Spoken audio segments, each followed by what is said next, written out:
to all. My name is Daniel. To my left, we have Brother Mikael. To my right, we have Brother Thin, Brother Torrance, and Brother Tanzel.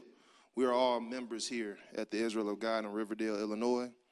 And our purpose today is to correct, according to the Bible, false doctrine that has been plaguing our communities. We are not here to convert, but rather plant a seed and allow the Lord to provide the increase. We are here to make you aware of the fables and the fallacies that these radical Israelite groups. We are allowing our members in the audience here who have been affected by these false teachings to ask questions and gain clarification through the uncut word of God. Without further ado. So we'll have the first question. Whoever want to ask a question, go ahead first. Brother, go ahead.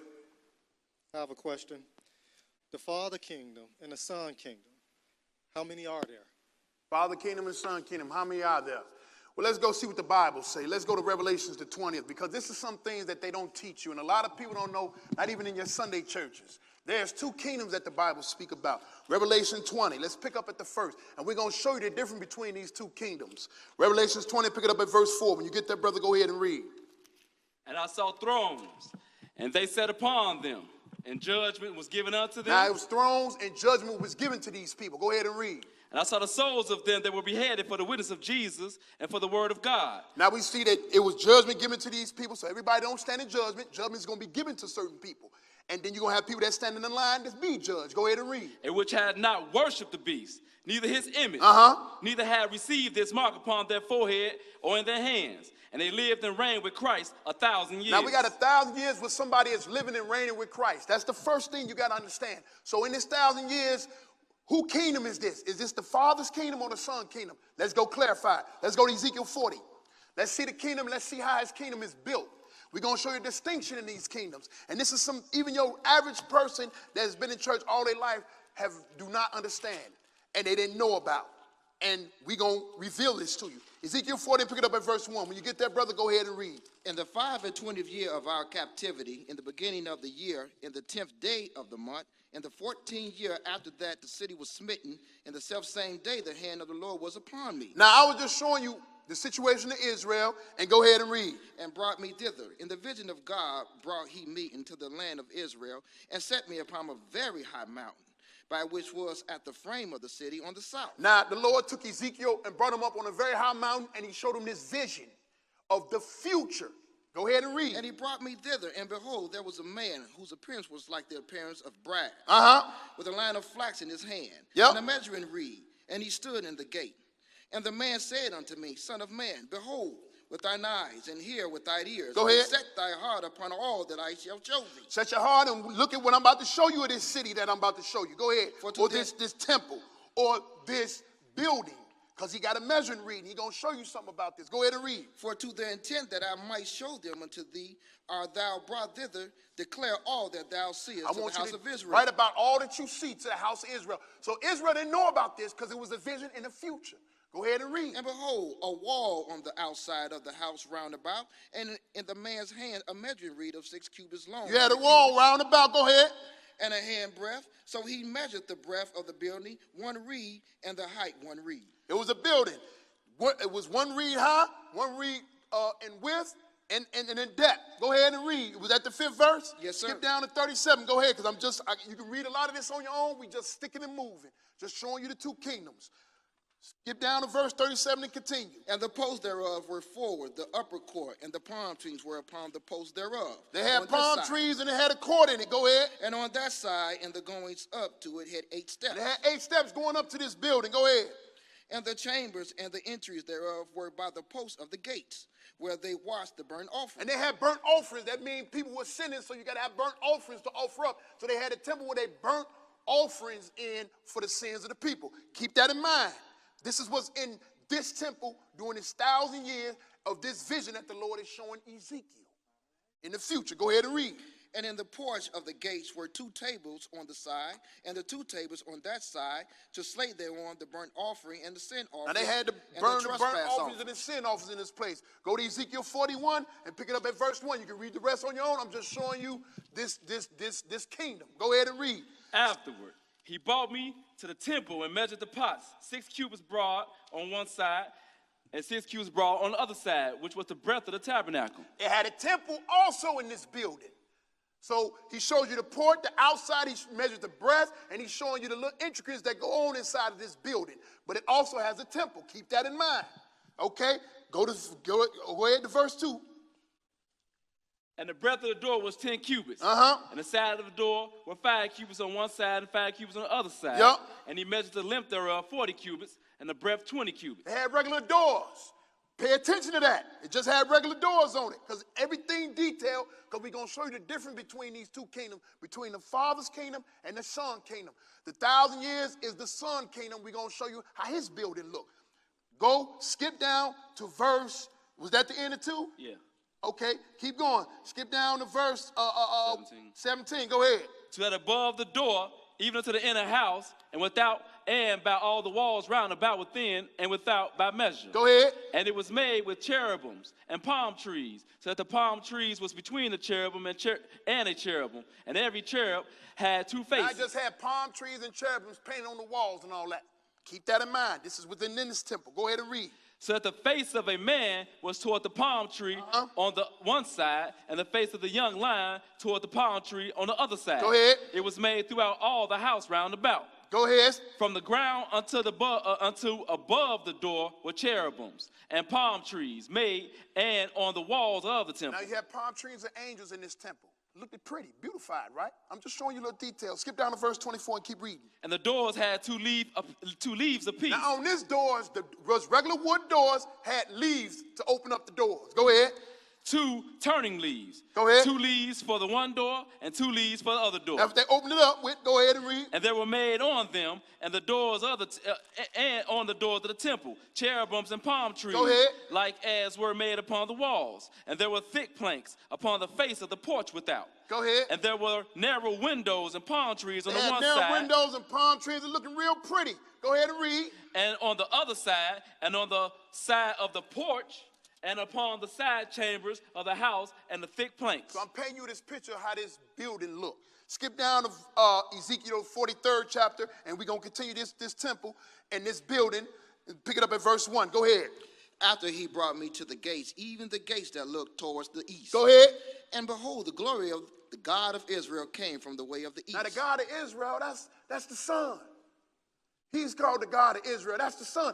He's inside this temple. Go ahead and read. And his voice was like a noise of many waters. And the earth shined with his glory. Earth shined with his glory. Hey, this is God in his power. He on the earth. This is a vision in the future. Go ahead and read. And it was according to the appearance of the vision which I saw. And it's the vision which he saw. So Israel didn't see this vision, only Ezekiel. Read. Even according to the vision that I saw when I came to destroy the city. Because Jerusalem got sacked and destroyed. Go ahead and read. And the visions were like the vision that I saw by the So it wasn't Chebar. talking about that temple that they had at the time of Ezekiel, because that got destroyed. This building is in the future. Yes, sir. Beyond us. Go ahead and read. And I fell upon my face, and the glory of the Lord came into the house by the way of the gate. Go ahead. Whose prospect is towards the east. Now he went in this gate. Go ahead. So the Spirit took me up and brought me into the inner court. Now the Spirit brought him in the inner court to show him. Go ahead. And behold, the glory of the Lord filled the house. Go ahead. And I heard him speaking unto me out of the house, and the man stood by me.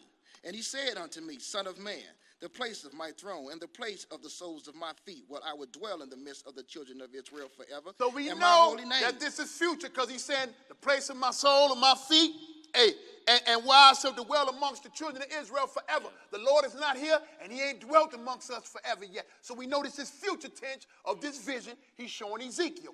But this is a city of God. Go ahead and read. Shall the house of Israel no more defile? They ain't going to defile this house. Go ahead. Neither they nor their kings by their whoredom, nor by their carcasses of their kings in their high places. Now I want y'all to keep that. You see that this is future. It ain't happened yet. It ain't happened nowhere in time yet. This is future. Yes, but this is going on during 1,000 years. Let's keep reading. I'm going to show you what's going to happen in this city that's set up in this kingdom of the sons. Let's keep reading. Let's go to Ezekiel 44. Go right on over to 44. Y'all can read the rest on your own. We just sticking and moving. Ezekiel 44, pick it up at verse 1. When you get that, brother, go ahead and read. Then he brought me back the way of the gate of the outward sanctuary was looking toward the east, and it was shut. Now this gate was shut that looking toward the east. Why was it shut? Go ahead and read. Then said the Lord unto me, this gate shall be shut, it shall not be opened, and no man shall enter in by it, Go ahead. Because the Lord, the God of Israel, have entered in by it.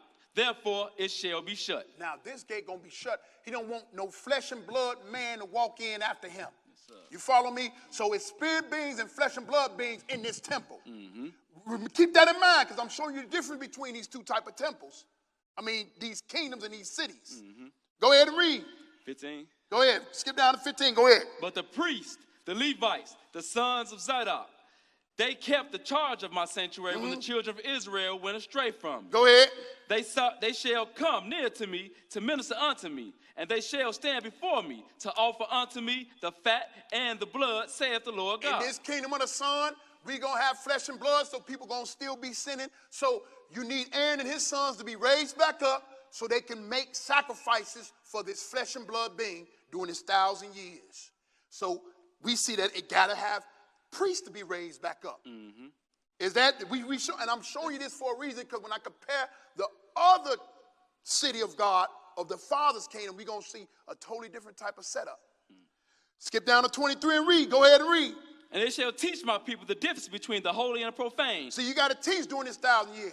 You got to teach people what's holy and what's profane. Go ahead. And shall cause them to discern between the unclean and clean. And you got to still discern between unclean and clean during this 1,000 years, during the Son's kingdom. Go ahead and read. And in controversy they shall stand in judgment. And they shall judge it according to my judgments. And they shall keep my laws and my statutes and all my assemblies. Go ahead. And they shall hallow my Sabbath. And they're going to hallow the Sabbaths again. This ain't happened. But this is going to happen in the future. Keep reading.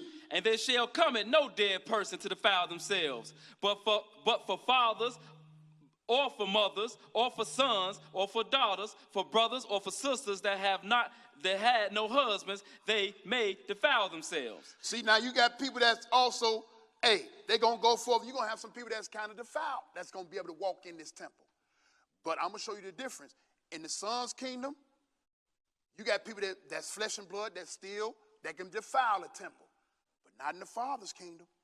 Not in that kingdom.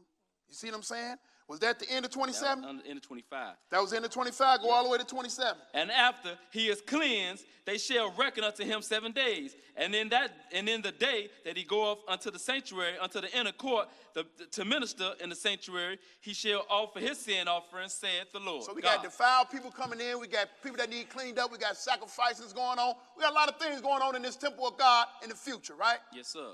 We see what that's going on, right? But its righteousness also being displayed too. We see that, right? Okay, let's go to Ezekiel 47. This is something else that's happening in the Father's kingdom. I mean, in the Son's kingdom, not the Father's yet, in the Son's kingdom. Ezekiel 47, and pick it up at verse 1. When you get there, brother, go ahead and read. After he brought me again into the door of the house, and behold, waters issue out from under the threshold of the house eastward. Now you got waters issuing out eastward. And what is these waters doing? Go ahead and read. For the forefront of the house stood towards the east, and the water came down from the right side of the house at the south side of the altar. Then brought he me out of the way of the gate northward, and led me about the way without unto the utter gate by the way that looked eastward. And behold, there ran out waters on the right side. Waters running out on the right side. Go ahead. We want to see what these waters are about. Speed it up a little bit. Go ahead. And with a man that had the line in his hand went forth eastward, he measured 1,000 cubits, and he brought me through the waters. The waters were to the ankles. He went through the waters up to the ankles. Go ahead. Again, he measured 1,000 and brought me through the waters were to the knees. Go ahead. Again, he measured 1,000 and brought me through the waters were to the loins. It's to the loins now. Go ahead. After he measured 1,000, it was a river that I could not pass over. Up to a river. I can't swim and go in. Skip down to verse 8. What is these waters for? Go ahead and read. Then said he unto me, these waters issue out towards the east country, and go down into the desert, and go into the sea, which being brought forth unto the sea, the waters shall be healed. Now these waters that's issued from the Son's kingdom, out from the south side of the order, on the right side, is going down into the sea, and it's healing the waters that have never happened nowhere in history. Wild waters got to be healed. In the Son's kingdom, his kingdom is to clean up the earth, get everything in order. That's his kingdom. Yes, sir. During 1,000 years. Read. Was And that it's- it? Yeah, verse 12. You finish that up? Yeah, that was 9. You finished it up to 9? Verse 9 right here. And it shall come to pass that everything that liveth which move, whether so the river shall come, shall live, and there shall be a very great multitude of fish, because these waters shall come thither. Yes, sir. Go ahead and read. For there shall be healed, and everything shall live. Skip down to verse whether the 12. river cometh. And by the river upon the banks thereof, on this side and on that side. Now, on this side and that side of the river is going to be what? Read. Shall grow all trees for meat, whose leaves shall not fade. Go neither ahead. Shall the fruit thereof be consumed. Read. It shall bring forth new fruit according to this. And you got trees that bringing forth new fruits according to its month. That have never happened. Fruits only give according to their season. After the season is over, it don't keep giving you fruit each month. Each month after month after month, according to 12 months. So we know this is something new that's happening on the earth. Go ahead and read. Because their waters they issue out of the sanctuary, and the fruit thereof shall be for meat. The fruit you eat for meat, go ahead. And the leaves thereof for medicine. You ain't never seen a tree where you can eat the leaf and it instantly heals you. Because the Lord is cleaning up the earth and healing everybody from sicknesses and diseases. That's the Son's kingdom. Are you finished with that, brother? Yes, sir. Go to Haggai 2. Haggai 2. Haggai 2 and pick it up at verse 2. When you get that, brother, go ahead and read. Now, speak now to Zerubbabel, the son of Shealtiel, governor of Judah. Now, Zerubbabel is dead. But we know that when you read about this, Zerubbabel built one of the temples for the Lord during the times of Ezra and Nehemiah. Go ahead and read. And to Joshua, the son of Josedek, the high priest, and to the residue of the people, saying, who was left among you that saw this house in her first glory? Who among you seen the house in its first glory? Because that house got destroyed. Who seen that house? Go ahead and read all the way to 4. And how do ye see it now? How you going to see it now? Go ahead. Is it not in your eyes in the comparison of it as nothing? Yet now be strong, O Zerubbabel, saith the Lord, and be strong, O Joshua, son of Josedek, the high priest, and be strong, all ye people of the land, saith the Lord, and work. For I am with you, saith the Lord of hosts. That's the end of 4? That's the end of 4. Now, the Lord, I just wanted you to show you who built this house, who built this temple. Now, Zerubbabel is dead, but he is going to be the one to lay the foundation of this house during this great city of the sun during 1,000 years. Let's keep it. Let's go to Zechariah 4. Let's show you that he's going to do this. Zechariah 4 and pick it up at verse 6. Zechariah 4 and 6. When you get that, brother, go ahead and read. Then he answered and spake unto me, saying, this is the word of the Lord unto Zerubbabel, saying. This is the word of the Lord to Zerubbabel, saying. Now, Zerubbabel is dead. So we speak in future. Go ahead and read. Not by might nor by power, but by my spirit, saith the Lord of hosts. Who art thou, O great mountain?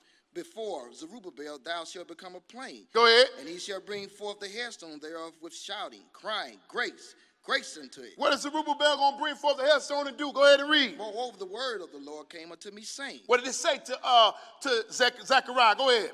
The hands of Zerubbabel have laid the foundation of this house. Now the hands of Zerubbabel laid the foundation of that one of the old temples after Solomon's temple was destroyed. Zerubbabel and them built another temple, but that temple was destroyed. But he gonna raise up Zerubbabel to build another temple for the future, for the son. Go ahead and read. His hands shall also finish. Go ahead. And thou shalt know that the Lord of hosts hath sent me unto you. For who have despised the day of small things, for they shall rejoice, and shall see the plummet in the hand of Zerubbabel with those 7. See, Zerubbabel got those 7. Go ahead, those 7. What else is there 7 around? They are the eyes of the Lord, which now run the to and eyes fro. of the Lord are around you that run to and fro on the earth. The eyes of the Lord are angels that run to and fro on the earth. They never die. So if Zerubbabel is with these guys, this got to be future. Because he got 7 angels around him. When Zerubbabel was living, he had no 7 angels around him. He had working men, men that build buildings around him. But he had no angels around him, so we speak in future. But Zerubbabel going to be raised back up with angels around him, and they're going to be building this temple for God. Did you finish that 10? Yes, sir. Go to Revelations 20. Let's check out the Father's kingdom. Revelations 20. Go ahead. Revelations 20, pick it up at verse 12. When you get that, brother, go ahead and read. And I saw the dead, small and great, stand before God. Why? And the books were opened, and another book was opened, which is the book of life. And the dead were judged out of those things which were written in the book according to their works. Go ahead. And the sea gave up the dead which were in it, and the deaf and hell were delivered and death and hell would deliver up the dead which were in them. Go ahead. And they were judged every man according to their works. They was judged every man according to their works. Go ahead. And death and hell were cast into the lake of fire. This is the second death. Now death and hell was cast into the lake of fire. See, the people that came up in the first resurrection during 1,000 years, they didn't have to stand in judgment. Judgment was given to them. Now the people that comes up in the second resurrection after the 1,000 years, they got to be judged. Keep reading. Did you finish it? 15. And whosoever was not found written in the book of life was cast into the lake of fire. Whoever wasn't found written in the book of life, they go where? Cast into the lake of fire. They was cast into the lake of fire. I showed you this just to bring in the Father's kingdom.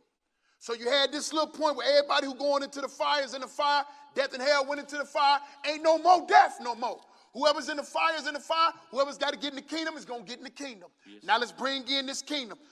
Revelation 21, pick it up for verse 1. Go ahead and read. And I saw a new heaven and a new earth. Go ahead. Why? For the first heaven and the first earth were passed away. And there was no more sea. Ain't no sea. And the first heaven and the first earth was passed away. It got cleaned up. And you don't know that earth no more. Or that heaven no more. The heavens rolled back like a scroll. Stars fell. Sun and the moon had something done to them. Go ahead and read. And I, John, saw the holy city, New Jerusalem, coming down from God. He looking up, so he see it coming down. Read. Out of heaven, prepared as a bride adorned that for city her husband. That we just read about of the sun, it didn't come down. It was built from the earth up. It was built from the ground up. This is coming from the heaven down. Two different distinctions. Read. And I heard a great voice out of heaven saying, behold, the tabernacles of God is with men. Yes, sir. And he will dwell with them, and they shall be his people, and God himself shall be with them and be their God. And they shall be their God. Read. And God shall wipe away all tears Go from ahead. their eyes, and there shall be no more death. See, ain't no more death, ain't no more sorrow, so you ain't got no polluting people around. You ain't got to worry about nobody sacrificing for these cats because they're not doing no wrong. Go ahead and read. Neither sorrows nor crying, neither shall there be any more pain, for the former things are passed away. The former things passed away. Skip down to verse 10 and go ahead. And he carried me away in the spirit to a great and high mountain, and showed me the great city, the holy Jerusalem, descending out of heaven from God. Go ahead. Having the glory of God, and her light was like unto a stone most precious, even like a jasper stone, Speed it clear up. as crystal. This is like a jasper stone, clear as crystal. It got a totally different distinction. Go ahead and read. Skip down to 14 and read. And the wall of the city had 12 foundations. It had 12 foundations. Go ahead. And of the names of the 12 apostles of the It land. had the 12 apostles of the land. Skip down to 18. And the building of the wall of it was a jasper. It was of jasper. Go ahead. And the city was pure gold. It was pure gold, not like the a other clear city. glass. Not the other city. It wasn't written like that. No, the son's city wasn't this perfect. All right. Would you finish that? That's It wasn't built so magnificent. Where we at? That was the end of 17. Go ahead. Go ahead. 18. And the foundation of the wall of the city were garnished with all manner of precious stones. The first foundation of jasper. Go ahead. Second sapphire. The third callus stone. And fourth in emerald. The fifth sardonyx. Skip down to 21. And all these blessings. Skip down to 21. Go ahead. And the 12 gates were 12 It was pearls. 12 gates. The other one didn't have 12 gates. Go ahead. Every several gate was one pearl, and the streets of the city was pure gold. Go ahead. As it was transparent glass. Go ahead. And I saw no temple therein. Wasn't no temple in this building. No temple. The other one had a temple. Ain't no sacrificing going on in this temple, in this building. Are you finished with that? For the Lord God Almighty and Skip the down to Lamb verse are the 27. temple of it. And there shall in no wise enter into anything that defileth. Can't defile coming in this temple. Can't make no sacrifices. If you dirty, ain't no sacrifices going on. You got to be perfect. Go ahead and read. Neither whatsoever worketh abomination or maketh a lie, but they which are written in the Lamb's book of life. You got to be really written in the Lamb Book of Life to get this. So does that answer your question? Two different temples. So who next? Yes, sir. My question is, there's a chart commonly shown that identifies the 12 tribes of Israel. Chart? Yeah, the chart. So simply put, can we confidently say that ethnic groups like the Mexicans, Haitians, people of Panama are Israel? If you're talking about the Afro ones, meaning the ones that got off the slave ships, yeah. But the ones you see on that bogus chart, no. We're going to let the book explain it. Brother, would you pick it up at Isaiah, the 11th chapter? And it shall come to pass in that day that the Lord shall set his hand again the second time to recover the remnant of his people, which shall be left from Assyria, and from Egypt, and from Pathros, and from Cush, and from Elam, and from Shinar, and from Hamath, and from the islands of the sea. Now, according to them, when you look at the 12 tribe chart, it would make you to believe that all the Israelites was cast into America. Forget Canada, Africa, Asia, Europe, and all the things of that nature, which makes no sense. So all these countries that he named in Isaiah 11 and 11, you can actually see them, and they run all the way from Africa all the way to the end coast of Northeast Africa. We'll have a map up where you will be able to see them in modern day terms and see where those lands at. Okay, but just to continue on it, to go further into it, we go to, pick me up Zephaniah, the 3rd chapter.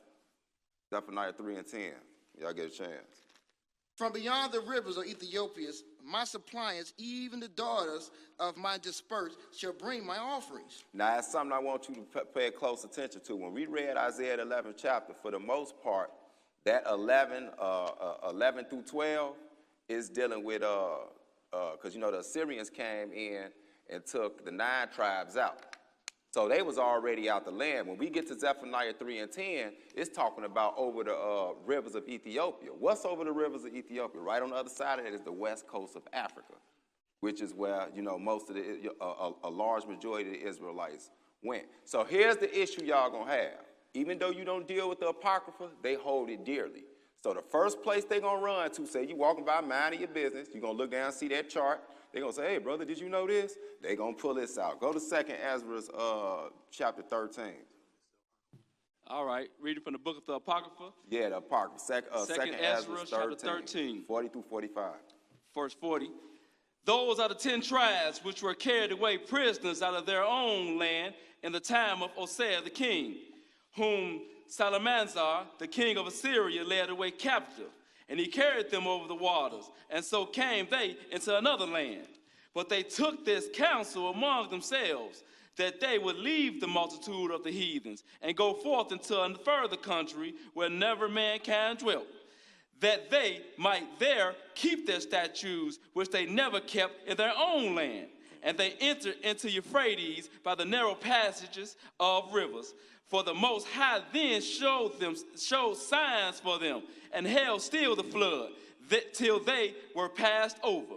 Okay, I want you to pay close attention to key things in this, because they're going to use it. So just be ready when they use it, right? And we're going to debunk it with the 66.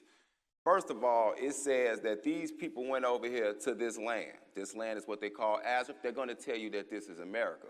Well, you got a lot of problems with that, because either this is wrong, which more than likely it is, or their doctrine is wrong, which more than likely is both.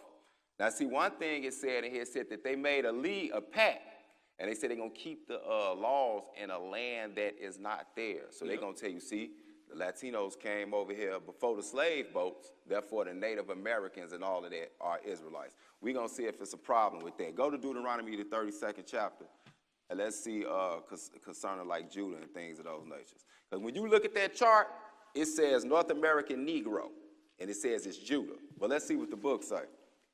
I said I would scatter them into corners. I will make them remembrance of them to cease from among the men. Now, we don't know who we are. We just finding this stuff out. You see what I'm saying? And it said that they will be scattered in corners. The memory of them will be forgotten. Go to Luke, the 21st chapter, and pick it up at verse 24. And they shall fall by the edge of the sword, and shall be led away captive into all nations. And Jerusalem shall be trodden down of the Gentiles, until the time of the Gentiles be fulfilled. Okay, Houston, we have a problem. Because what we do know right now, we already dealt with the 9 tribes was taken out, which it called it 10 in 2nd Esdras. But all you got to do is go to Hosea and see that Levi left back and forth and wound up back with Judah. So that's another problem. So in Luke, the 21st chapter, at this time during the New Testament, Judah, Benjamin, and Levi was still intact. Mm-hmm. Only the 9 tribes from, as they call the northern kingdom, was scattered already. And he told us that Judah would be scattered to the 4 corners. How do you get to 4 corners? You need boats.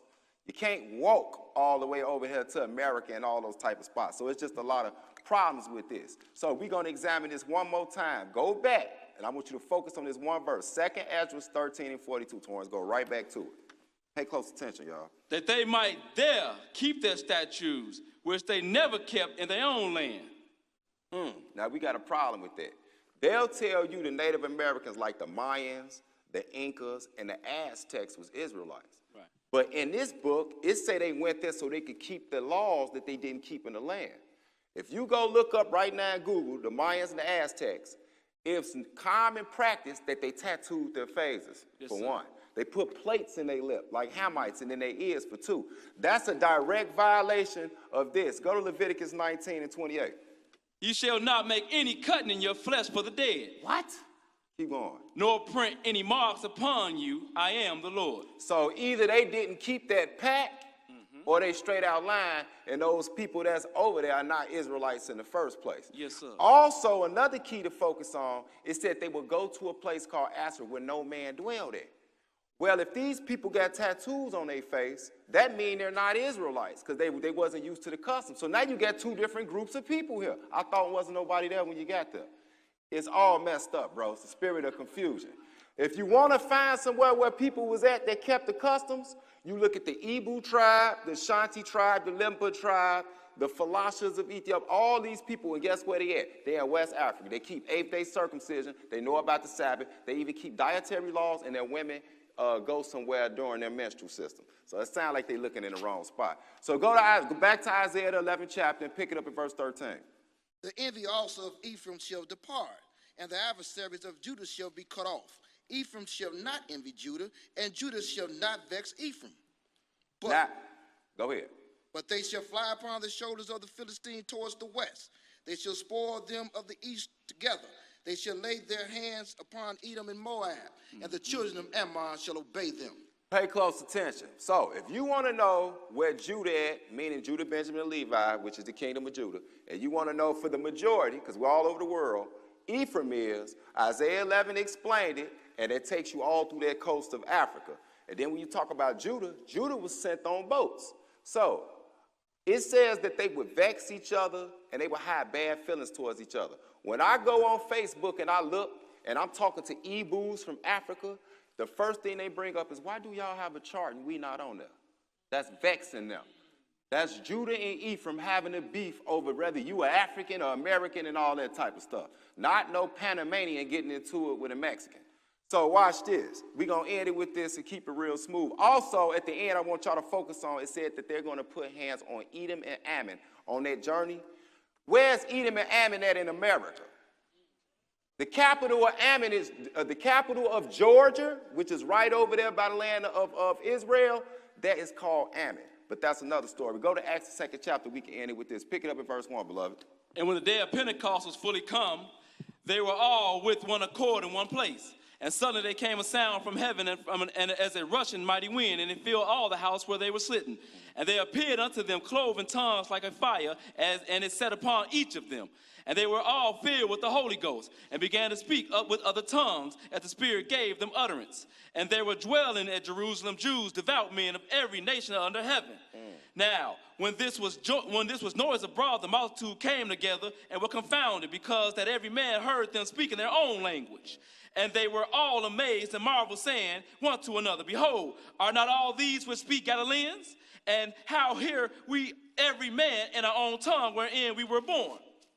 Parthians, Medes, Elamites, and the dwellers of Mesopotamia, and in Judea, and Cappadocia, and Pontus and Asia, Pergamum and Pamphylia, and Egypt, and in all the parts of Libya and Cyrene, and strangers of Rome, Jews and proselytes, Cretes, Arabians, we do hear them speak in our tongue the wonderful works of God. Now, when you heard him name all those places, question to the 12 chart believers, why didn't he name Ashereth or America? If these Jews and Israelites were scattered all over the place, you mean to tell me he forgot the ones that came over there?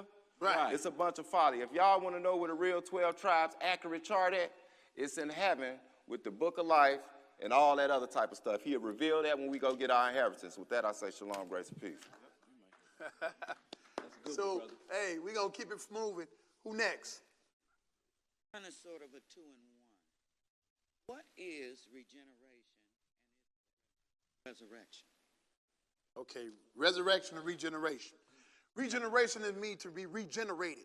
That means if you are dead, you are regenerated. You must be born in order to be regenerated. You don't, and we're going to let the Bible show you what regeneration is a little bit more clarity. Let's go to 1 Corinthians 15.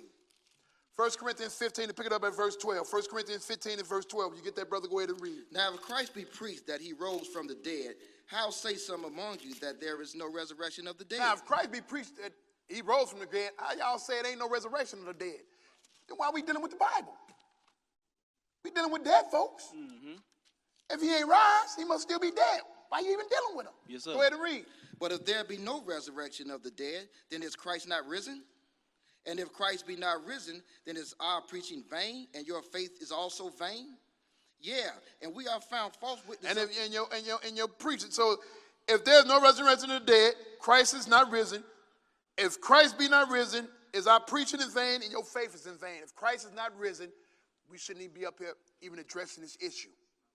But we're going to show you this. We're going to elaborate. Skip down to verse 17 and go ahead and read. And if Christ be not raised, your faith is vain. Christ ain't raised, your faith is vain. You're just doing it for nothing. You hear listening about this Bible, open up this Bible, reading, or being religious in any matter for vanity. Go ahead and read. Ye are yet in your sin. And you still in your sin, so you're going to die. Mm-hmm. Okay? Right? Yes, sir. Right? Yes, sir. Skip down to verse 35. Go ahead and read. But some man will say, how are the dead raised up? Okay, if the dead raised up, how are they raised up? Go ahead and read. And with what body do they come? What body do they come? Skip down to verse 40. Let's see what body and how they raised up. Go ahead and read. There are also celestial bodies and bodies terrestrial. But the glory of the celestial is one, and the glory of the terrestrial is another. You got heavenly bodies, that's celestial bodies, and you got earthly bodies, which are terrestrial bodies. Skip down to verse 42. Go ahead and read. It's telling you types of bodies. Go ahead, 42. So also is the resurrection of the dead. It is shown in corruption. It is raised in the resurrection of the dead. It is sown in corruption. It decays. It is raised in incorruption. It is raised, come back in together, regenerated. Mm-hmm. Read. It is sown in dishonor. It is raised in glory. It's sown in dishonor. It is raised in glory. It ain't going into something new. It's raising something that was old and decrepit. Right. But it's bringing it back new. Go ahead and read. Regenerated. Read. It is sown in weakness. It is raised in power. Yes, sir. It is sown a natural body. It is raised a spiritual body. It was a natural body. Now you got a spiritual body. You went from natural to spirit. That's the regeneration. Yep. You regenerated you a natural to a spirit body. That's that. You see what I'm saying? All the way to 45. Go ahead. There is a natural body and there is a spiritual body. Go ahead. Pick it up. And it is so written, the first man, Adam, was made a living soul. The last Adam was made a quickening spirit. Yes, sir. The last quickened a soul to spirit. Right. We got a soul. And we regenerated to a spirit. Skip down to verse 49 and in that.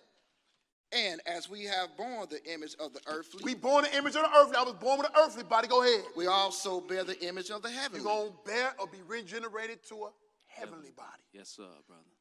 Acts 7. And pick it up. Acts 7 and verse 31. Acts 7 and 31. When you get that, brother, go ahead and read. Let me get that. Acts 7 and 31. Yes, sir. When Moses saw it, he wondered at the sight. And as he drew near to behold it, the voice of the Lord came unto him. Acts 7 and 37. I'm sorry. Skip down to verse 37. Straight to the point. Acts 7 and 37. Go ahead. This is that Moses which said unto the children of Israel, a prophet shall the Lord your God raise up unto you of your brethren like unto me. Him shall ye fear. I'm sorry. God forbid. We was rushing too fast. Matthew's 19. Matthew 19. I messed you up, brother. We rushing so fast. Brother, I'm trying to just get y'all questions because I want to answer everybody's question. Matthew's 19 and 28. Matthew 19. And Jesus said unto them, verily I say unto you, that ye which have followed me in the regeneration, when the Son of Man shall sit in the throne of his glory, ye shall sit upon 12 thrones, judging the 12 tribes of Israel. Now, how is it the disciples, because this he was telling the disciples, how the disciples going to come back? They dead. Yes, sir. They going to come back with different bodies? Nope, that's the rest. Yeah, they going to come back with spiritual bodies. That's right. Heavenly bodies. That's right. Regenerated from flesh and blood, deteriorated bodies, to powerful, incorruptible bodies. That's right. Regeneration.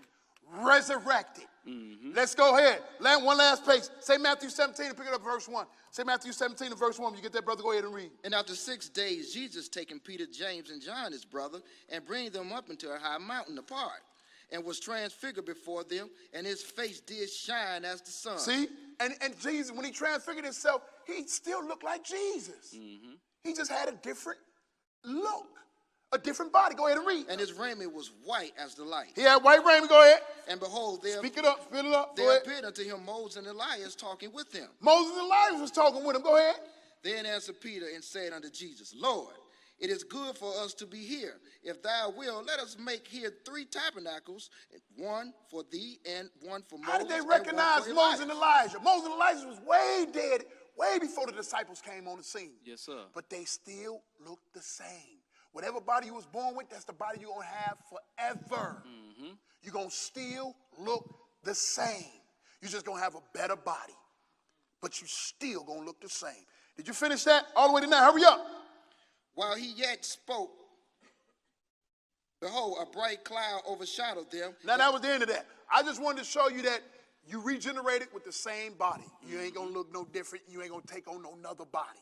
Mm-mm. You're going to take on another body as far as from flesh to spirit. Absolutely. Does that answer your question? So, any other question? Yeah, I have a question. Go ahead. Who are the original Christians? Who are the original Christians? Go ahead. Are they Roman Catholics or are they Israelites? Who are the original Christians? Are they Roman Catholics or Israelites? Let's let the book. Let's go to Acts 26. Acts 26. Are they Romans? Are they Israelites? Are the original Christians Romans or Israelites? Did Christianity come from Rome or Israel? That's what you really want to know, right? Let's let the Bible speak. Acts 26 and pick it up at verse 1. When you get that, brother, go ahead and read. Then Agrippa said unto Paul. Agrippa was not an Israelite. Just wanted to let you know he was a Roman. Go ahead and read. Thou art permitted to speak for thyself. Now he had who? Who he said you were permitted to speak? Paul. Paul was an Israelite. Go ahead and read. Then Paul stretched forth his hand and answered for himself. I think myself happy, King Agrippa. He's telling Agrippa, man, I think myself happy. Go ahead and read. Go ahead. I want you to read fast on this. Because I shall answer for myself this day before thee, touching all the things whereof I am accused of the Jews. Yeah, because the Jews trying to accuse Paul and trying to put him to death. Go ahead and read. Especially because I know thee to be expert in all customs and questions. And he had that little flavor. Hey, Agrippa, man, I know you're an expert in this, man. So I know you're going to take care of it for me. But Agrippa was not an Israelite. Go ahead and read. Which are among the Jews. Wherefore I beseech thee to hear me patiently. My manner of life from my youth, which was at the first among mine own nation at Jerusalem, know all the Jews. So he's from Jerusalem. Paul from Jerusalem. He's from the Israelite. He breaking them down where he's from. He telling this to Agrippa, which was the Roman. Go ahead and read. Which knew me from the beginning, if they would testify that after the most straightest sect of our religion, I live a Pharisee. And he was a Pharisee. So you know, a Pharisee was none but Israelites, right? All the way to the 7. Go ahead. And now I stand and am judged for the hope of the promise made of God unto our fathers. Right. Unto which promise are 12 tribes instantly serving God day and night, hope to come. For which hope's sake, King Agrippa, I am accused of the Jews. He accused of the Jews. You finished all the way to 7? Yes, sir. Skip down to 26. Now, Agrippa, he was getting in tune with what Paul was telling him. You hear me? This is Paul talking to Agrippa. Let's see what Agrippa said to Paul. 26. For the king, pay attention.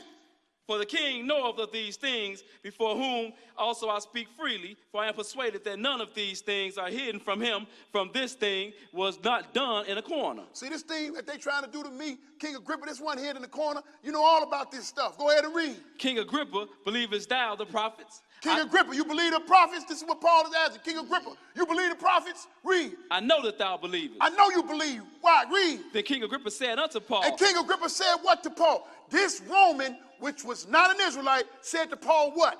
Almost thou persuaded me to be a Christian. Paul, you almost persuaded me to be a Christian. Now, if Agrippa was a Christian, he wouldn't have said he would have said, hey man, we one and the same. But Agrippa was a Roman, he was not a Christian. Yes, sir. He said, but Paul almost persuaded him to be a Christian. Yes, sir. Do you understand what you're reading? Yes, sir. Did you finish that? Absolutely. The 28. That was 28. So this is Paul, which was an Israelite, trying to persuade King Agrippa to be what? A Christian. A Christian. Skip down Acts 7. Acts 7 and pick it up at verse 37. Acts 7 and 37. When you get there, brother, go ahead and read. This is that Moses which said unto the children of Israel. This is the Moses that said to the children of Israel. Go ahead. A prophet shall the Lord your God raise up unto you of your brethren like unto me, Go ahead. him shall ye hear. All the way to 38. This is he that was in the church in the wilderness. Now, Paul had to come from a church, but the church started in the wilderness. So I'm pointing this out. This church started in the wilderness. Do you finish all the way to 38? With the angels which spake to him in the Mount Sinai, and with our fathers who received the lively oracles. Now, the lively oracles. The church in the wilderness was strictly Israel, because Israel came out of Egypt into the wilderness. So we knew we were dealing with Israelites, right? And Paul was professing this, right? So I'm showing you this church, because I'm about to make you another point. Did you finish 38? Yes, sir. Go to Acts 11. Acts 11. Go back to the Acts and pick it up at verse 11, at 22, and read. Then tidings of these things came unto the ears of the church which was in Jerusalem. Oh, now it was the church in Jerusalem, but the church started in the wilderness. Now it went from the wilderness to Jerusalem, right? Yes, with sir. the same customs and laws. Keep reading. I'm focused on that church. And they sent forth Barnabas, that he should go as far as Antioch. Go ahead. Who, when he came and he had seen the grace of God, was glad, extorted them all that with purpose of the heart they would cleave unto the Now, Lord. Barnabas, we dealing with the disciples now, right? Yes, sir. We got the disciples here that come from the church, which was in Jerusalem, which that church started from the wilderness, right? Which that church from Jerusalem, Paul came out of, right? Yes, sir. What verse are you? 24. Go ahead. For he was a good man, and for the Holy Ghost and of faith. Go ahead. And much people was added unto the Lord. Much people were added to the Lord. Go ahead. Then departed Barnabas to Tarshish for to seek Saul. Now, Barnabas, he went to Tarshish to seek Saul, who is Paul. So Barnabas and Paul, they hung out together. They were from the church in Jerusalem. That church started from the wilderness. Go ahead and read. When he had found him, he brought him unto Antioch. He brought him to Antioch. Go ahead. And it came to pass that a whole year the assembly they assembled and it came to pass that a whole year they assembled themselves with the church. They assembled themselves with the church. This is the whole church in Jerusalem. They assembled themselves. They're all together. Read. And they taught much people. And they taught much people, just like Paul tried to teach Agrippa and convert him to what? A Christian. Read. And the disciples called. And who? And the disciples. The disciples was what? Were called Christians. Was first called Christians as well. in Antioch. They started that thing in Antioch first. Yes, sir. So are we original Christians? Yes. Sir. And all the disciples are what? Israelites. So did it start with Rome? No. It started with Israelites. Don't steal our word Christian and give it to somebody else. That's Israel's word. Christ-like. Let's keep on moving. Who next? Who next? I'm running out of note paper. I like that scripture I wrote down. That was cold-blooded. My question is, do we need to be circumcised? Do we need to be circumcised? For all nationality of men? So do we need to be circumcised in all nationality of men? Do they got to get schnipped? Let's see what the Bible say. Let's go to Genesis 17:10. The ordinance of the circumcision. Genesis 17 and verse 10. Genesis 17 and pick it up at verse 10. When you get that, brother, go ahead and read. Genesis 17 and verse 10. Go ahead and read. This is my covenant which ye shall keep between me and you and thy seed after thee. Now this is a covenant you shall keep between me and thee and thy seed. So anytime you got a child, you got to keep this covenant. Because a seed comes forth from a man. Go ahead and read. Every man child among you shall be circumcised. Is every absolute? Absolute. So did it say the nationality? Nope. It said any man child must what? Among you. Got to be circumcised. Go ahead and read. And you shall circumcise the flesh of your foreskin, and it shall be a token of the covenant between me and you. And he that is 8 days old shall be circumcised among you.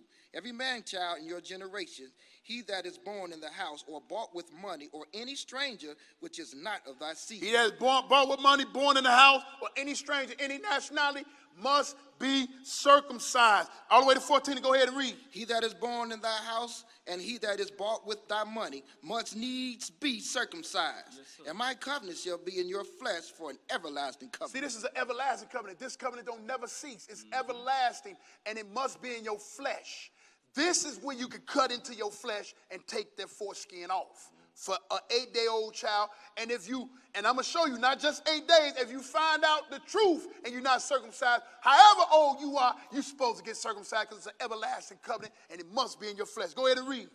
And the uncircumcised man-child whose flesh of his foreskin is not circumcised, that soul shall be cut off from his people. If you're not circumcised, you're not going to take part in this. You may get destroyed, cut off. He have broken my covenant. Because you break the first covenant that he made with Abraham. St. Luke 1. Let's get it. St. Luke 1 and Peter verse 13. When you get that, brother, go ahead and read. But the angel said unto him, Fear not, Zechariah, for thy prayer is heard, and thy wife Elizabeth shall bear thee a son, and thou shalt call his name John. Now John. Now the angel came to Elizabeth, right? Oh no, Zacharias, and told him what the name is, son. Zacharias, right? Mm-hmm. John. This is John. This Jesus' cousin. This John. John's name also came from heaven, and guess what? It's a J name, John. Skip down to verse 30. And the angel said unto her, Fear not, Mary, for thou hast found favor with God. Now Mary she also got pregnant during the time of Elizabeth, her cousin. Go ahead and read. And behold, thou shalt conceive in thy womb and bring forth a son, and shall call his name Jesus. The angel went back and told Mary, hey, you're going to have a son, you're going to call his name Jesus. Now we got Jesus that came from heaven, another J name, Jesus, and we had John, his cousin, another J name, John. Mm-hmm. Okay, was that 31? Mm-hmm. Skip down to verse 57. Now Elizabeth full time came that she should be delivered. Now Elizabeth was time to be delivered of a child. Go ahead. And she brought forth a son. She brought forth a son. And her neighbor and her cousins heard how the Lord had showed great mercy upon her. Yes, sir. And they rejoiced with her. And it came to pass that on the 8th day they came to circumcise the child. John got circumcised. John was an Israelite. He got circumcised. What's wrong with that? Mm-hmm. Did you finish that? And they called his name Zechariah after the name of his father. They called him Zechariah? Let's see what they call him Zechariah. Read. And they called him Zechariah after the name of his father. Read. And his mother's answered and said, Not so, but he shall be called John. You name him what the angel told him to name him, John. Right. So don't mess with them J names. Read. Yes, sir. And they said unto her, There is none of thy kindred that is called by this name. And they made signs to his father how he would have him called, and he asked for it. That's good. That's good. I just didn't want you to fool with them J names. This J is yes, J. Sir. Yes, John. Sir. Skip down to St. Luke 2 and pick it up at verse 21. Just one. Because now John got back. I mean, he got circumcised the 8th day. John the Baptist got circumcised the 8th day. Luke 2 and 21. Let's see what Mary and her child. What did they do with Jesus? That came from Mary.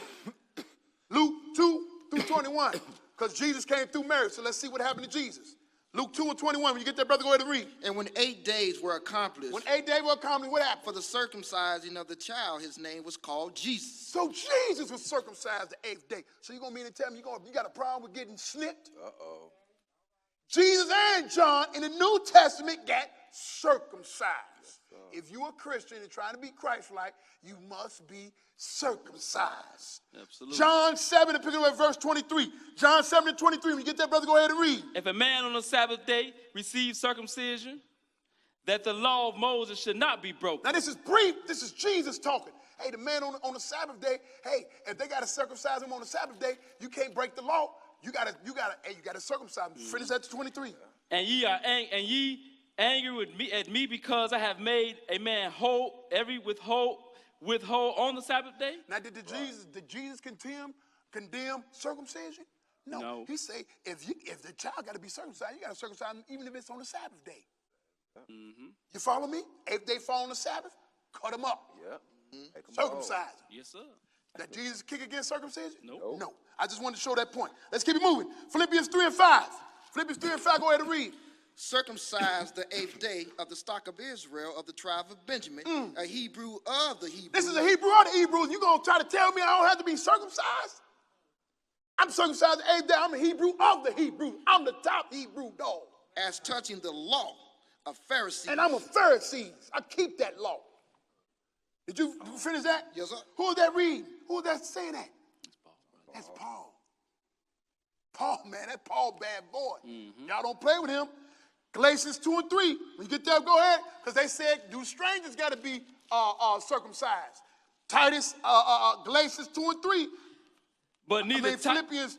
Galatians 2 and 3. Did I say Galatians? Yes, sir. Go ahead and read. But neither Titus, who was with me, being a Greek, Titus was a what? A Greek. Being with who?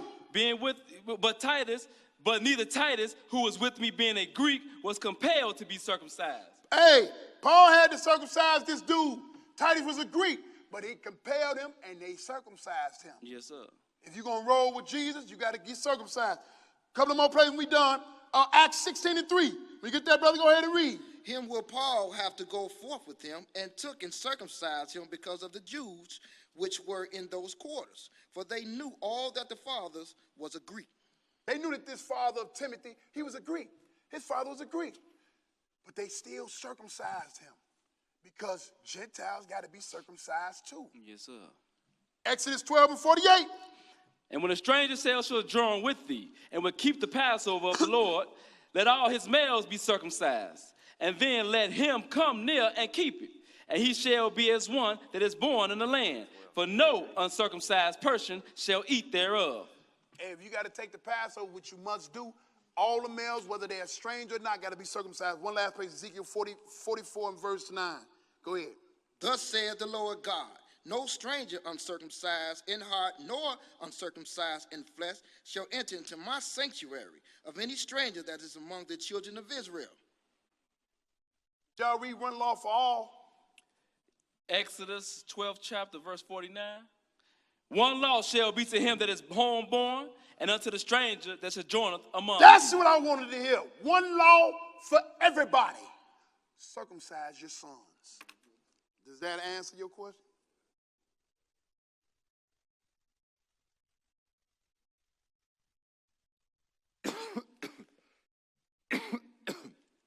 Any other question?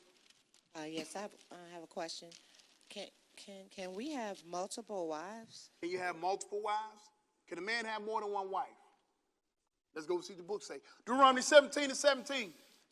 Neither shall he multiply wives to himself. Oh, man, or a king ain't supposed to multiply what to himself? Neither shall he multiply wives to himself. Anything more than one is multiplication. You can't get down that way. All the way to finish the 17. That his heart turn not away. Neither shall he greatly multiply to himself silver and gold. Now, I don't care if you read about King David or King Solomon had more than one wives. Hey, the Lord say he show mercy on whom he going to show mercy on. You got to keep the laws of the land and one wife. And we're going to show you that. 1 Corinthians 7. 1 Corinthians 7, and pick it up at verse 1. When you get that, brother, go ahead and read. Now concerning the things thereof ye wrote unto me, it is good for a man not to touch a woman. Hey, it's good for a man not to touch a woman, but if you got to touch a woman, go ahead and read. Nevertheless, to avoid fornication, let every man have his own wife, and let every woman have her own husband. Did it say let a man have his own wives or wife? Wife. That's singular, right? Wife. Let a man, one man, have his own wife. Finish it. And let every woman have her own husband. Did a woman have more than one husband? Her own husband. One. Read. Let the husband render unto the wife due benevolence. Did it say render unto the wives? To the wife. To the wife. Due benevolence. Read. And likewise also the wife unto the husband. Read. The wife have no power over her own body, but the husband, and likewise also the husband have not power of his own body. All the way to the 5. All the way to the 5. Go ahead. Defraud ye not one the other, except it be with consent for a time. Now, why, if you got more than one wife, if your wife is defrauding you, you can go to the other wife. Mm-hmm. Did it say that? It say don't defraud one another because lest you separating yourself because you're unclean or something like that. So if I can have more than one wife, then that should have said if your wife is not laying with you, you can go lay with the next wife. But it didn't say that. That's why I say don't defraud one another. Because it's only one and one. There's only two in this relationship, the man and his wife. Or the wife and her husband. Would you finish that 5, brother? Except it be with content for a time. Go to 1 Timothy 3 and 1. 1 Timothy 3 and 1, go ahead and read. This is a true saying. If a man desire the office of a bishop, he desires of good work. Now, if you desire office of a bishop, now we have people out here calling themselves bishops. If you call yourself a bishop, and you got to watch, because there's people out here that are actually calling themselves bishops out here, around, especially in these churches. They want to exercise authority over people, and they want to call themselves bishop this or bishop that, and want to wear all these golds and things on their hand and think they big dogs. He said, if you want to call yourself a bishop, what you supposed to be? A bishop then must be blameless. Should nobody be blaming you on Facebook saying you did this or did that? You got people that call themselves bishops that are being exploited on Facebook because they did a lot of evil stuff to people. And they call themselves a bishop. We don't call ourselves bishop. Why? Because there's nobody that can promote us to bishop. I ain't seen it. We can be a deacon or a teacher or a pastor, but I ain't seen nowhere that anybody that's not a bishop should be a bishop. Because who can excel you to that? But that's just food for thought. Finish that. The husband of one wife. You're supposed to be a husband of one wife. You call yourself a bishop, you're supposed to have how many wives? One wife. One wife. Vigilant, sober, of good behavior. Was that 1, 2? This is 2 right You're supposed to have good behavior. Shouldn't nobody be having any accusations against you? Mr. Bishop, finish the 2. Given to hospitality. You're supposed to be hospitable to people, Mr. Bishop. So if somebody asks you a question in an email, in a text, you should be hospitable and answer them and answer their question, Mr. Bishop. Apt to teach. And you're supposed to be appointed to teach. That means if I ask you a question, teach me. Mm-hmm. And there's people out here that's calling themselves bishops, and they got colorful outfits on. I'm just throwing that out there, so beware, people. Now, skip down to verse 10. And let these also first be proved. Then let them use the office of a deacon, being found blameless. If you're an office of a deacon, you're supposed to be found blameless. Finish it up to the 10. Go ahead. Even so, verse 12. Verse 12. Skip down to verse 12. We're just getting direct. Let the deacon be the husband of one wife. The deacon, if you're a deacon. Now, we got deacons in these days. They can't be running around having more than one wife. One wife. Read. Ruling their children and their own house as well. And your house is supposed to be well. Skip down to verse Titus 1. That was the end of that, right? Yes, sir. That's just hitting the main points. So watch out for them people that call themselves bishops or deacons, and they fooling around. First of all, if people blame them for things, that's a red flag. Get away from them. Right. Everybody run. Yes, sir. Run. I don't care if they do have more than one wife. If people are blaming them for any accusations, run.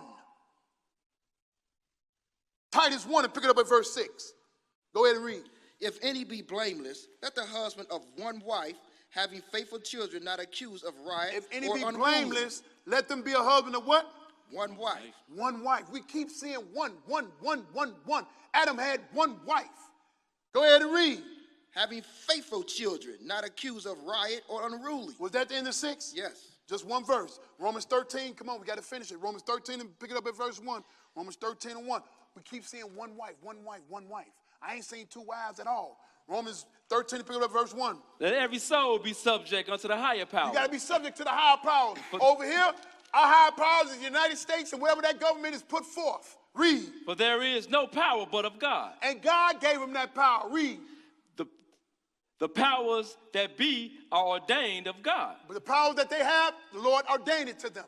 All the way to 3. Go ahead and read. Whosoever therefore resists the power, resists the ordinance of God. And you can't resist the power or the ordinance that the Lord put in their hands to put out here. Read. That's not against the laws of God. Let's put an addendum on that. So you got to do what they say as long as it's within the boundaries of keeping the laws of God. Mm-hmm. And it's not going to make you lose salvation over it. All the way to 3, right? And they, this middle of 2. Go ahead. And they that resist shall receive to themselves damnation. If you resist and you make up your own law, you want to do it your way, you're going to get damnation. All the way to 3. For rulers are not a terror to good works. We ain't mad because we can't have, ain't no terror to me to keep one wife. Mm-hmm. If this law says I can only have one wife. Go ahead. But to the evil.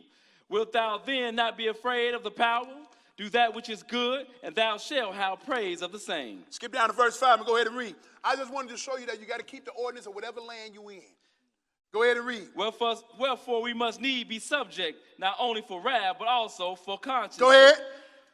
For this cause pay ye tribute also, for they are God's ministers, attending continually upon this very thing. The law of this land only allows you how many wives? It says one wife. One wife. And you already know that the book say you ain't supposed to divorce except it be for fornication. Mm-hmm. So you ain't supposed to be getting divorced. Some people have been through that. Now, if that has fell on you, hey, you do right. You don't let them, if you get married again, you don't make that mistake again.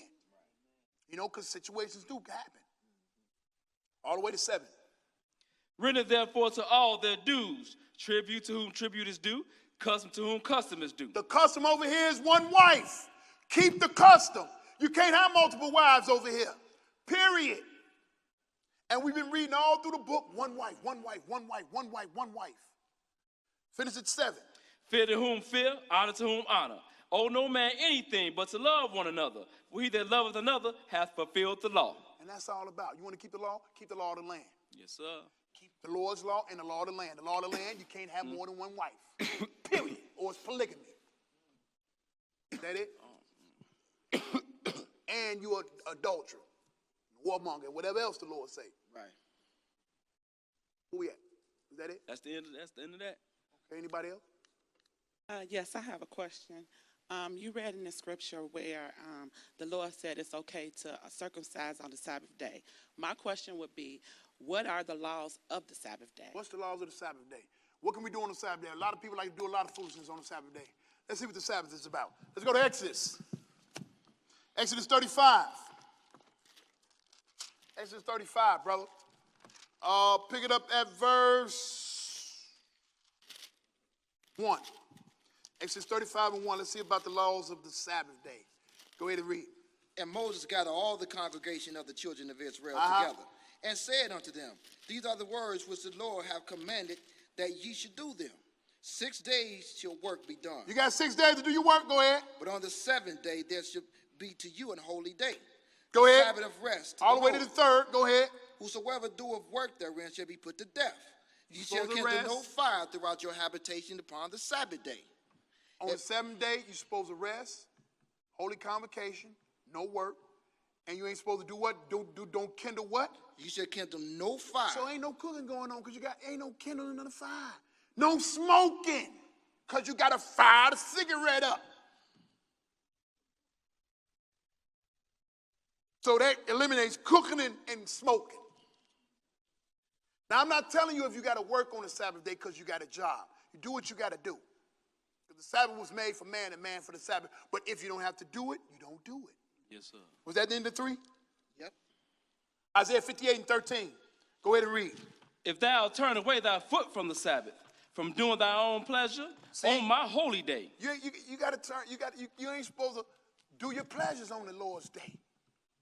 Pleasure means doing what you like to do. Mm-hmm.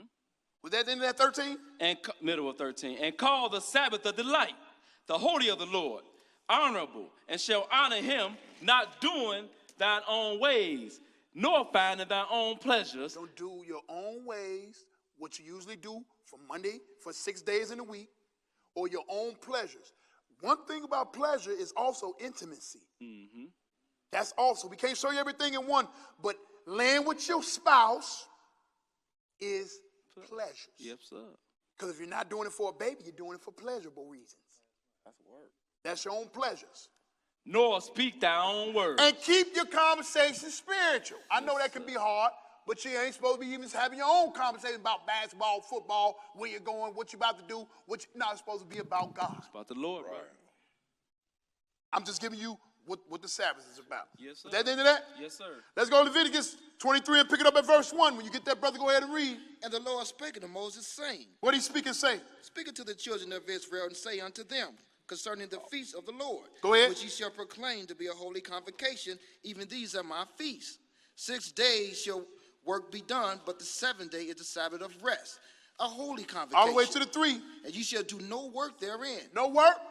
It is the Sabbath of the Lord in all your dwelling.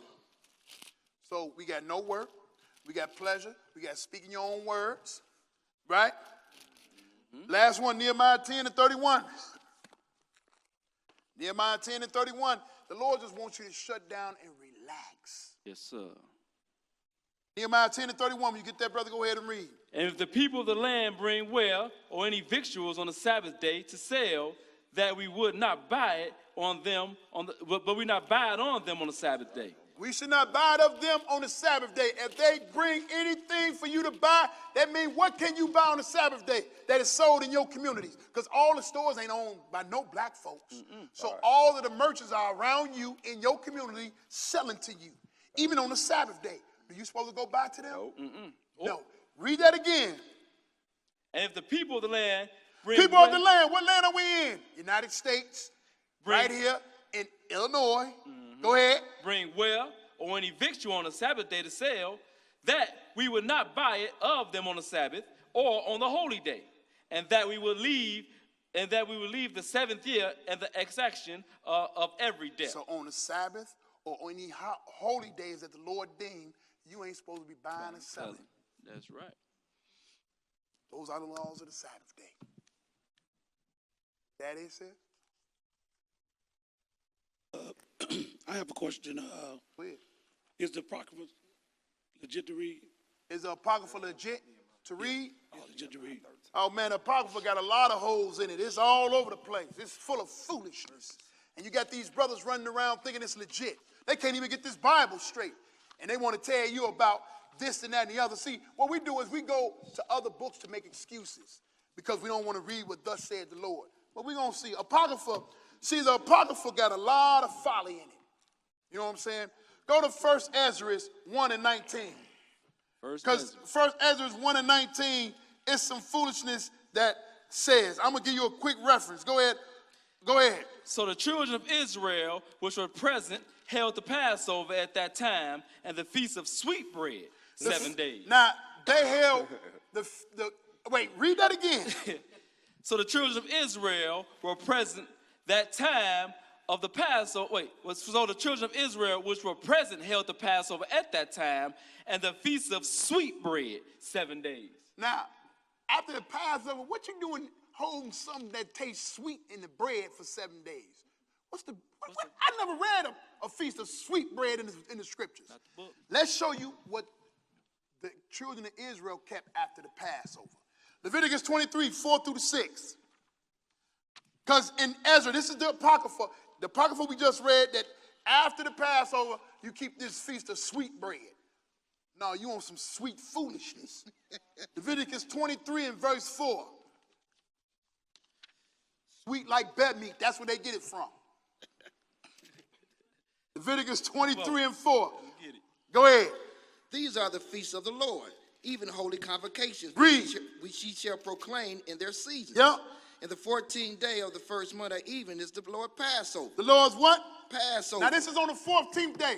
What do they keep after the Passover? Do it keep sweet bread? Let's see. And on the 15th day of the same month is the feast of unleavened bread. The feast of what? Of unleavened bread. So how you gonna take sweet bread and then say you're supposed to have unleavened bread? Sugar. So anybody that read that, red flag, run, because it sounds sweet. It's gonna have you sweet. Go ahead, all the way to 6.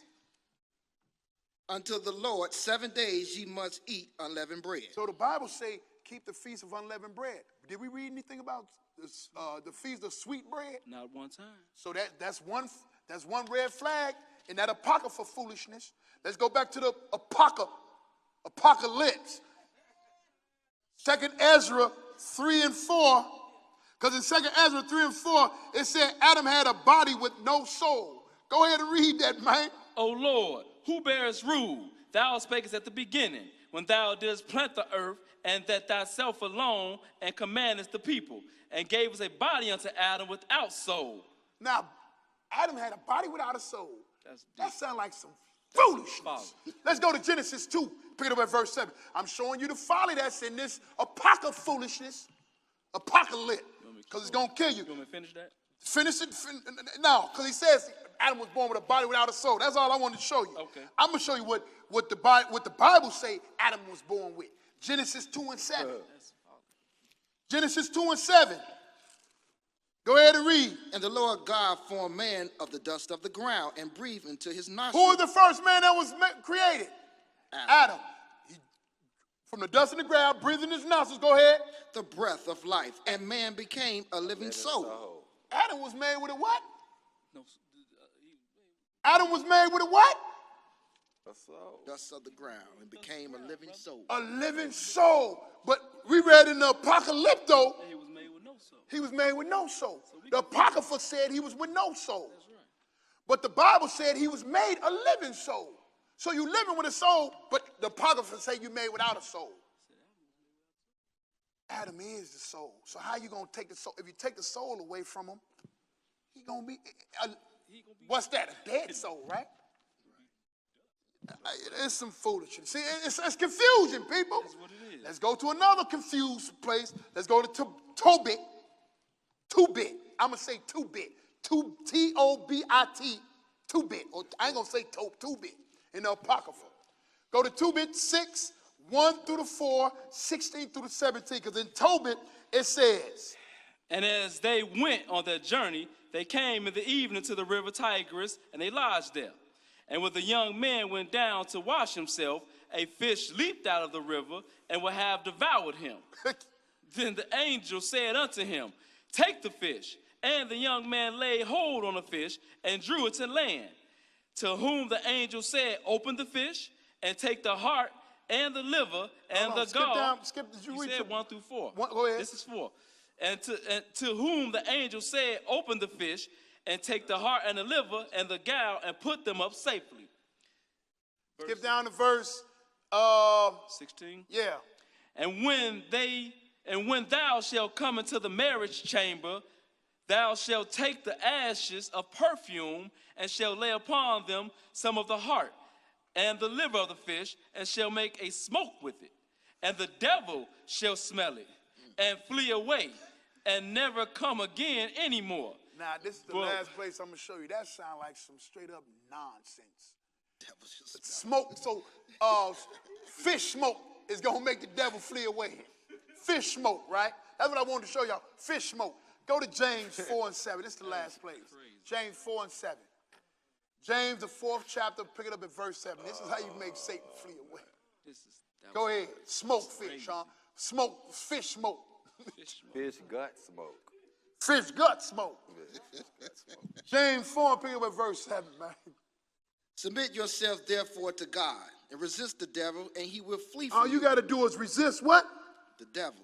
And he'll do what? Flee from you. So smoke fish smoke. The book say, resist the devil and he'll flee from you. You ain't got to go and take the guts of the fish and smoke it. You ain't got to go through all that nonsense. Submit, therefore. No, that was it. That was it, brother. So that means Satan don't come around the fish fries now. Go right. No, sir. So I was just showing you people that was just some. We got more we going to revisit because there's a lot of foolishness in this Apocrypha that don't make no sense. So don't get angry, people, and all you Israelites out there. Just read your Bible. Right. Is that it?